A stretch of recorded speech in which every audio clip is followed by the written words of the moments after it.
যদিও সাক্ষাৎকারটা পরে কোনো কারণে বা কোনো যৌক্তিক অযৌক্তিক যে কারণেই হোক আমরা দেখতে পাই না ওই পেজে, আমি শুনেছি, আপনারা অনেকে হয়তো শুনেছেন।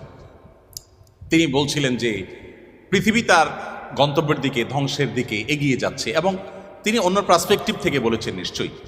কিন্তু আল্লাহ রাব্বুল আলামিন যা বলেছেন সেটি আমাদের সবাইকে উপলব্ধি করতে হবে এবং সেই গন্তব্যে আমাদের যেতে হবে। আমরা যাচ্ছি সেদিকে।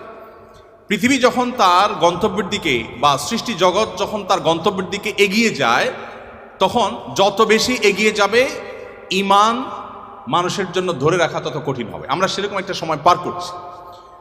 আমাদের বাপদাদারা যারা ছিলেন তাদের ঈমানের যে অবস্থা ছিল, তাদের মধ্যে সততা যে পরিমাণে ছিল, আমাদের মধ্যে সে পরিমাণ নিশ্চয়ই নাই। আমাদের পরের জেনারেশন যারা আসবে তাদের মধ্যে ঈমান ধরে রাখাটা আরো টাফ হবে, তাদের পরে যারা আসবে তাদের জন্য আরো টাফ হবে। এভাবে সহিহ মুসলিম বর্ণিত হাদিসে নবী সাল্লাল্লাহু আলাইহি ওয়াসাল্লাম বলেছেন, লা তাকুমুস সাআহ হাত্তা ইউকাল ফিল আরদি আল্লাহ আল্লাহ।